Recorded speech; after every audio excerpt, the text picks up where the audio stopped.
Cancer. Our family has a lengthy history of cancer. She'd always been exceedingly cautious about her health. Nonetheless, tragically, she succumbed to breast cancer. She was just 42, far too young to pass. It's nearly a decade since our divorce, yet memories of her still haunt my heart. My name is David Johnson. I encountered Emily, who would become my spouse, through a mutual acquaintance. She was an aspiring surgeon, and I had recently become a physical therapist. When I was in elementary school, my beloved grandmother succumbed to cancer. I wept so intensely I hyperventilated. Since then, I vowed to become a doctor to spare others the anguish of losing a loved one to illness. Her words resonated with determination and purpose. I fell in love with her for that. Her unwavering gaze, perhaps due to our shared medical backgrounds, fostered a strong bond between us, leading to dating and eventual marriage a year later. However, our relationship gradually drifted apart. She began crying alone more frequently. When I inquired about her well-being, she would dismiss it with a laugh, insisting, "Don't worry, I'm fine." She always had a tendency to conceal important matters and keep them to herself. Later, through medical connections, I heard rumors about Emily. Supposedly, she faced constant discriminatory remarks at work, such as "because you're a woman" or "for a woman." This made it challenging for her to earn trust and caused her to miss out on opportunities, lagging behind her male counterparts. I was livid that someone as diligent as her faced discrimination solely based on her gender. Yet I also felt a pang of disappointment that she didn't confide in me about these issues. It made me question whether she saw me as a dependable confidant. Then, one day, I noticed a sudden change in her demeanor. From then on, she became more devoted to her studies and training. Whenever she had spare time, she'd be at a nearby cafe, buried in her textbooks until closing time. I admired her stoic attitude and respected her for it.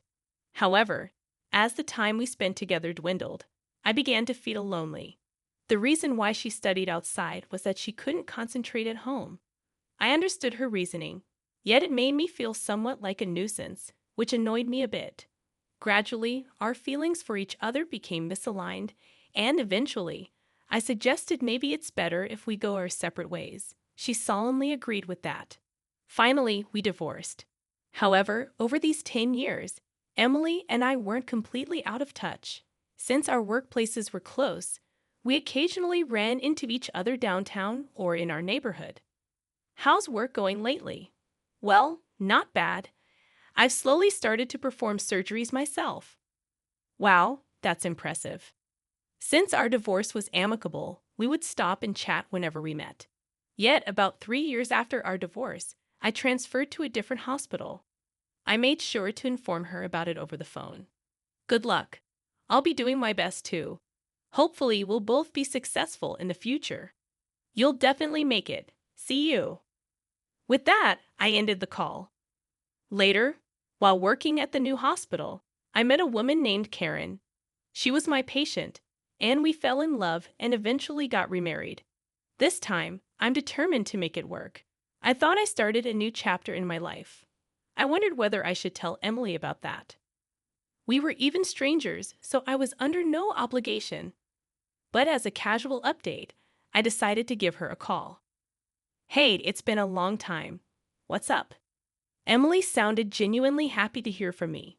We made light conversation, and it seemed she had been recognized as a potential ace at the hospital, thanks to all her hard work. "Despite being a woman, I've seen how hard you've worked, Emily.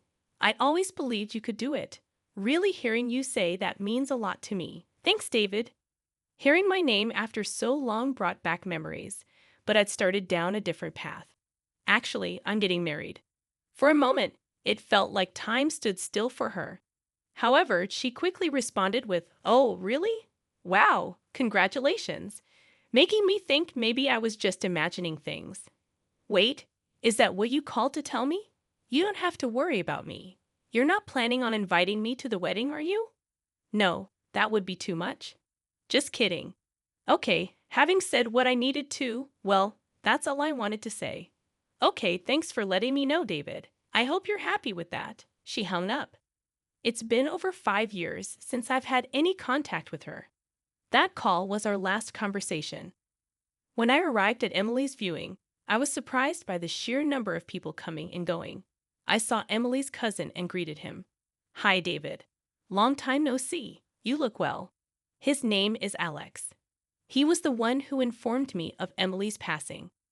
"You seem well too, but this is quite a crowd. Most of them are from the hospital where Emily worked." "Work? Many patients came as well." "Patients too. Yes. So many people were saved by her surgeries. I can't believe someone so amazing was part of our family. I'm really proud." Alex's tears made me feel a lump in my throat. Emily had lived up to her word, wanting to save many people. It's clear she was respected and acknowledged for her efforts as a surgeon by so many. But I wished Emily had taken better care of herself too. It must have been tough fighting the disease for over 6 years. I turned to Alex in surprise. 6 years? The last time I spoke to Emily was 5 years ago. That means she was already battling breast cancer then. Why didn't she tell me?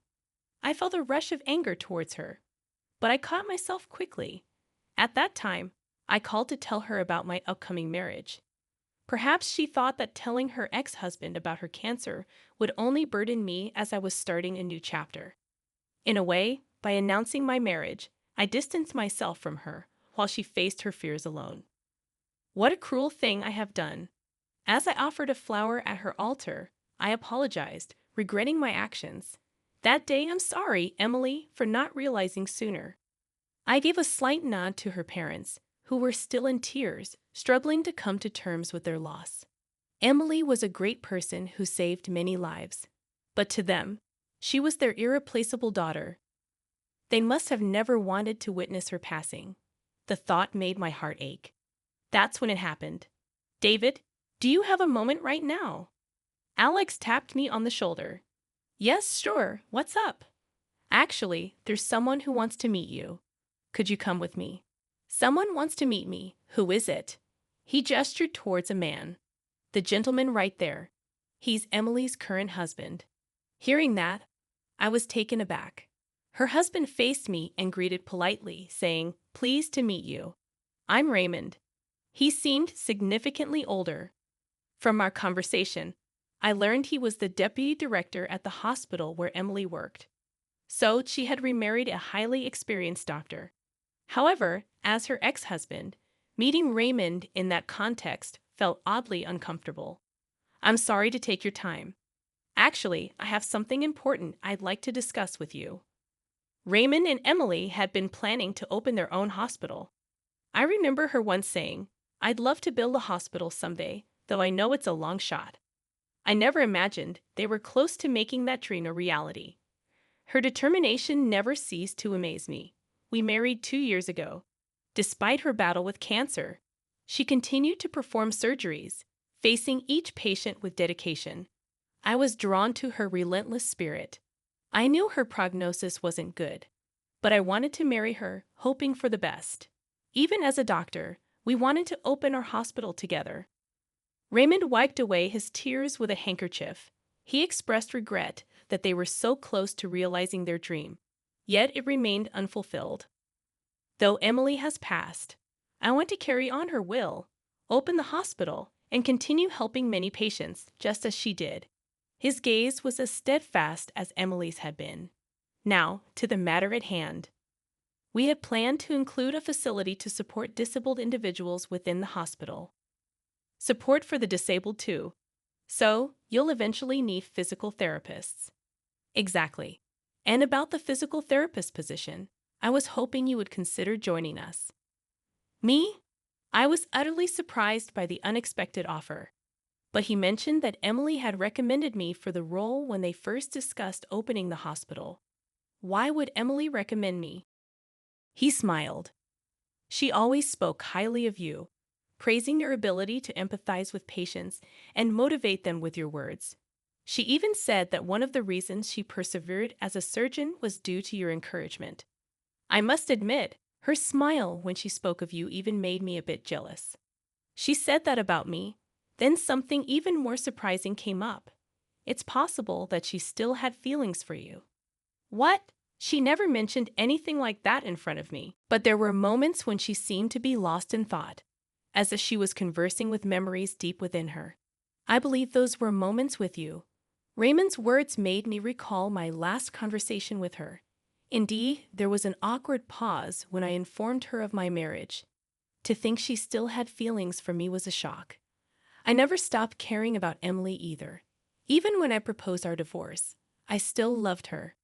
But that love was precisely why we had to part ways. She had a profound conviction, the conviction to save lives as a doctor. I didn't want to stand in the way of that.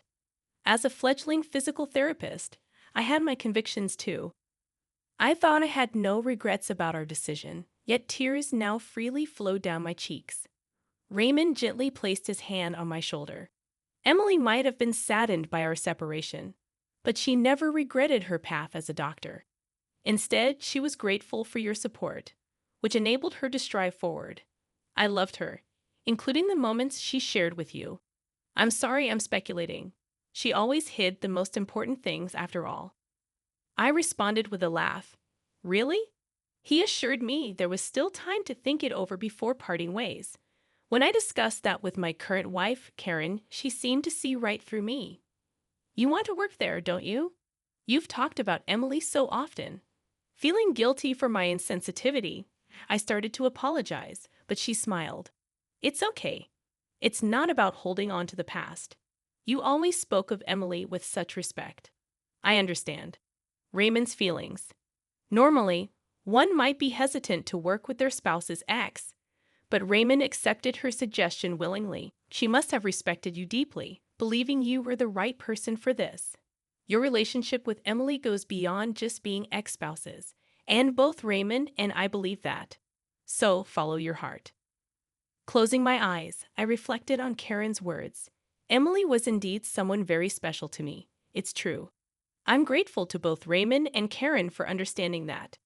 Years later, I find myself working as a physical therapist at the facility Raymond built in Emily's memory. The hospital is equipped with the latest technology to ensure comprehensive care for cancer patients. It can be called a testament to Emily's legacy. I'm committed to carrying on her will, aspiring to help as many people as she had hoped to.